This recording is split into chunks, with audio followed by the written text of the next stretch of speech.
नमस्कार, स्वागत है आपका चौथा पैगाम में। आपके साथ मैं हूं फिरदौस। आई नजर डालते आज की गतिविधियों पर। बुरहानपुर में इंदौर लोकायुक्त पुलिस ने बड़ी कार्रवाई की है। 2 अलग विभागों के 3 कर्मचारी अधिकारी को रिश्वत लेते रंगे हाथ गिरफ्तार किया है। बुरहानपुर में इंदौर लोकायुक्त पुलिस की टीम ने 2 अलग अलग विभाग के 3 अधिकारी कर्मचारी को रिश्वत लेते रंगे हाथों पकड़ा है, जिससे जिले में हड़कंप मच गया है। इंदौर लोकायुक्त की टीम तीनों आरोपियों पर भ्रष्टाचार अधिनियम के तहत मामला दर्ज कर आगे की कार्रवाई कर रही है। पहले मामले में आदिम जाति कल्याण विभाग के बाबू जयंत चौधरी को ऑफिस में ही रिश्वत लेते पकड़ा गया है। जयंत चौधरी ने शिकायतकर्ता अर्जुन पदने से 2 लाख की सहायता राशि डालने की एवज में 15,000 मांगे थे, जिसकी शिकायत इंदौर लोकायुक्त से की गई। आज 5,000 की पहली किश्त देते समय बाबू को गिरफ्तार कर लिया गया। दूसरे मामले में सीएससी प्रभारी अंकित वर्मा और उसके साथी ने शिकायतकर्ता जिया उल हक अंसारी से आधार आईडी बनाने के नाम पर 60,000 रुपए की रिश्वत मांगी थी। हर माह 10,000 रुपए देने की मांग थी। पहली किश्त की एवज में 30,000 की रिश्वत देते इंदौर लोकायुक्त की टीम ने दोनों आरोपियों को रंगे हाथों गिरफ्तार कर लिया है।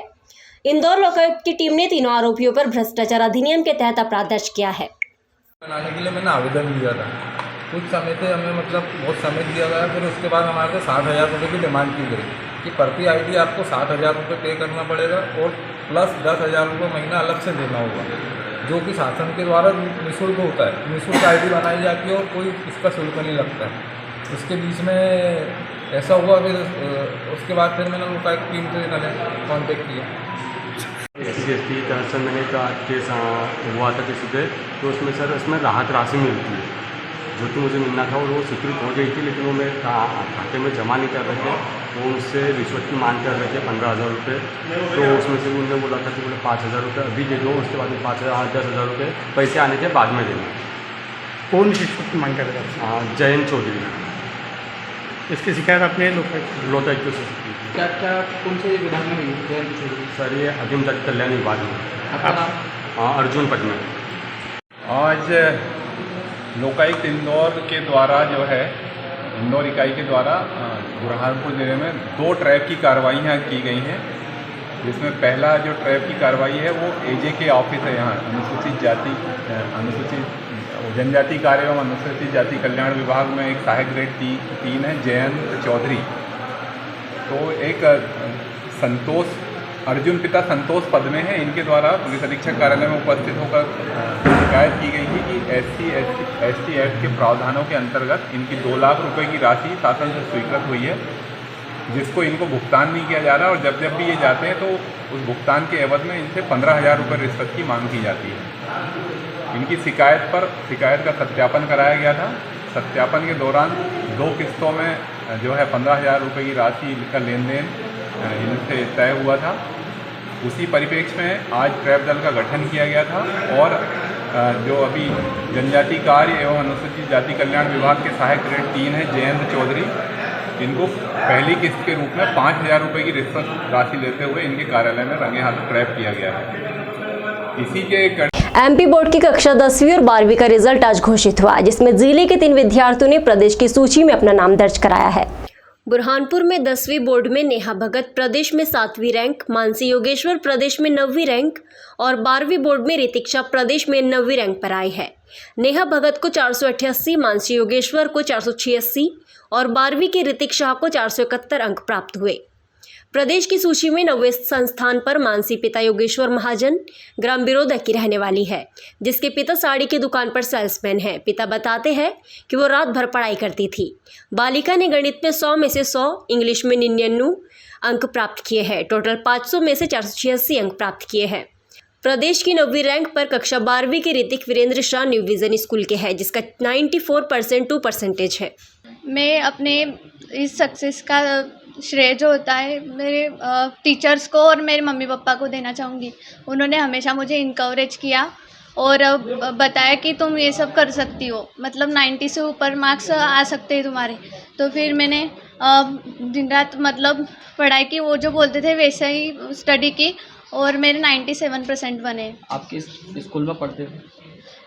सावित्रीबाई फुले शासकीय कन्या उच्चतर माध्यमिक विद्यालय। अब आगे क्या बनना चाहते हो? कितने आगे मैथ साइंस लूँगी और फिर इंजीनियरिंग वगैरह। क्या आपके पापा क्या काम करते हैं? मेरे पापा कपड़े की दुकान में काम करते हैं। लक्ष्य क्या है आपका? मेरा यूपीएससी क्रैक करने में कौन सी कक्षा में आपने कितने परसेंट प्राप्त किए? 97% 10th में। कौन सी कक्षा में? मेरा नाम नेहा ललित भगत है। मैं आदर्श विद्यापीठ हायर सेकेंडरी स्कूल बुरहानपुर से हूँ और मैंने स्टेट पे 7th रैंक प्राप्त की है। किससे श्रेय देना चाहती हैं आप, किस तरह से? मेरा श्रेय मेरे प्रिंसिपल मैम, स्कूल के स्टाफ, सारे टीचर्स को और मेरे पेरेंट्स को देना चाहती हूँ, क्योंकि उन सब ने मुझे बहुत सपोर्ट करा है। पढ़ाई में किस तरह से आपने तैयारी की, क्या चार्ट बनाया? मैंने मतलब डेली का चार्ट बनाया था कि रोज़ सुबह इतने बजे उठना चाहिए, इतने बजे सोना चाहिए, और ब्रेक मतलब अपनी पढ़ाई के बीच में ब्रेक बहुत ज़्यादा ज़रूरी रहता है। नहीं तो फिर जो अपन जैसे 1-1.5 घंटा पढ़ रहे हैं उसके बाद में कभी ब्रेक नहीं ले रहे तो फिर पूरा माइंड ना डाइवर्ट हो जाता है, फिर पढ़ाई नहीं करी जाती है। आपने चार्ट को क्या नाम दिया था? मेरा टाइम टेबल था, डेली रूटीन, बस वही पढ़, मतलब स्कूल हो चाहे ना हो उतनी देर पढ़ना है, मतलब पढ़ना है, हॉलीडेज में भी। लक्ष्य क्या है? कलेक्टर भव्य मित्तल ने आज जिला अस्पताल का औचक निरीक्षण किया, जिसके बाद अस्पताल परिसर में हड़कंप मच गया। कलेक्टर ने गंदगी और बंद लिफ्ट देखकर नाराजगी व्यक्त की। कलेक्टर भव्य मित्तल अचानक जिला अस्पताल औचक निरीक्षण पर पहुंच गई। जैसे ही कलेक्टर ने जिला अस्पताल में प्रवेश किया, अस्पताल परिसर में हड़कंप मच गया। अस्पताल के डॉक्टर मुस्तैद हो गए। सूचना मिलने के बाद सिविल सर्जन प्रदीप मोजेश तुरंत हाजिर हो गए। कलेक्टर ने अस्पताल के सभी वार्डों का निरीक्षण किया। कलेक्टर भव्य मित्तल मैटरनिटी वार्ड पहुंची, वार्ड के इंचार्ज से चर्चा की। कोई भी किसी से पैसा नहीं मांगेगा। इसके बाद कलेक्टर भव्य मित्तल बंद पड़ी लिफ्टों के पास पहुंची। कलेक्टर ने सिविल सर्जन से पूछा कितने लिफ्ट चालू है, तो सिविल सर्जन ने कहा 5 लिफ्ट चालू है। कलेक्टर ने गुस्से में कहा कि 1 लिफ्ट चालू है और आप हमें झूठ बोल रहे हो कि 5 लिफ्ट चालू है। कलेक्टर भव्य मित्तल ने बताया कि जिला अस्पताल में गंदगी को लेकर सफाई के लिए व्यवस्थाएं की जा रही है। जो लोग गंदगी करते हैं उन पर दंडात्मक कार्रवाई की जाएगी। साथ ही अस्पताल परिसर में समाज सेवी संस्थाओं से अपील कर मरीजों और उनके परिजनों के बैठने के लिए चेयर की व्यवस्था की जाएगी। कलेक्टर ने अस्पताल प्रबंधक को व्यवस्थाएं जुटाने के दिशा निर्देश दिए हैं। इंस्टीट्यूशन में बहुत सारी चीज़ें रहती हैं सुधार की, तो उस प्रकार से जिला चिकित्सालय में भी है। कई बार हमारे लिफ्ट्स हम चालू करते हैं पर फिर मेंटेनेंस के अभाव में वो वापस से बंद हो जाती हैं। तो सिविल सर्जन को यही बोला है कि एक एनुअल मेंटेनेंस कॉन्ट्रैक्ट जो है वो करेंगे, जिससे एनुअली कोई कंपनी अपन हायर करके रेगुलरली लिफ्ट का मेंटेनेंस करेंगे। साथ साथ में भंगार पे भी कार्रवाई करेंगे सिविल सर्जन और उनकी पूरी टीम। कुछ सीटिंग के लिए विजिटिंग चेयर्स ये भी व्यवस्था कर रहे हैं। कुछ हमारे अदर जिलाधिकारियों के माध्यम से भी हम व्यवस्था कर रहे हैं। और इवन जनता को ये आग्रह है कि जिला चिकित्सालय अपने ज़िले का सबसे बड़ा चिकित्सालय है। कोई भी अगर यहाँ पर अपने परिवार वालों के लिए, अपने खोए हुए बीते हुए अपने माँ बाप के नाम पे अगर कोई अपना दान करना चाहता है विजिटिंग चेयर, तो पीछे नाम लगा के हम उनकी याद में यहाँ पर एक दान स्वरूप लेने को भी तैयार हैं। और इसमें सभी की भला भी होगा, क्योंकि बहुत सारे गरीब लोग यहाँ पर आते हैं और बैठने की ना व्यवस्था नहीं है। ठेकेदार को नोटिस जारी किया है सिविल सर्जन ने, और अगर अब ये नहीं सुधार करता है, हम डिप्टी कलेक्टर भी हमारे जो उनको रेगुलरली बुलाएंगे, और अगर हमें ऐसा दिखता है, मुझे एक रिपोर्ट प्राप्त होती है कि नहीं है, तो हम उनको टर्मिनेट भी करेंगे। एनेस्थीसिया के लिए walk in interview state level पर चल रहे हैं, जिसमें कोई जल्दी डॉक्टर अपॉइंट स्टेट गवर्नमेंट द्वारा किया जाएगा। अभी के लिए ये 4000 रुपीज़ पर केस के हिसाब से डिस्ट्रिक्ट हॉस्पिटल में चला रहे हैं, पर जब तक डॉक्टर नहीं मिलता है तब तक इस तरीके से हमें व्यवस्था करनी पड़ेगी। एसएनसी वार्ड में कुछ थोड़ी बहुत टूट फूट हुई थी बारीकी से, तो वो उनको सुधार करने को बोला गया है।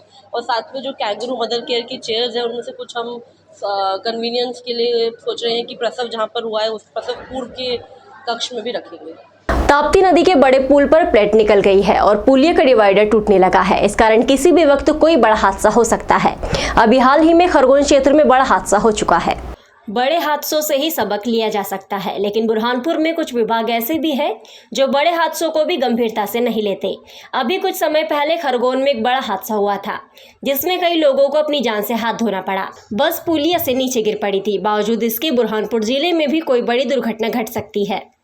हम बात कर रहे हैं ताप्ती नदी के बड़े पुल की, जहाँ की प्लेट हिल रही है और तौर पुलिया के दोनों तरफ बने डिवाइडर टूट गए हैं, जो किसी भी बड़े हादसे को न्योता दे रहे हैं। जबकि इस पुलिया से प्रशासन के सारे अधिकारी आवागमन करते हैं, लेकिन अभी तक किसी का कोई इस और ध्यान नहीं गया है। कलेक्टर भव्य मित्तल ने कहा कि हमने काम शुरू करने के निर्देश दे दिए हैं, जल्द ही काम शुरू किया जाएगा। इस बारे में मेरी एमपीआरडीसी से बात हो गई है परसों उनके अधिकारी भी आएंगे और आज भी आप देखेंगे तो वहाँ पे काम चालू है।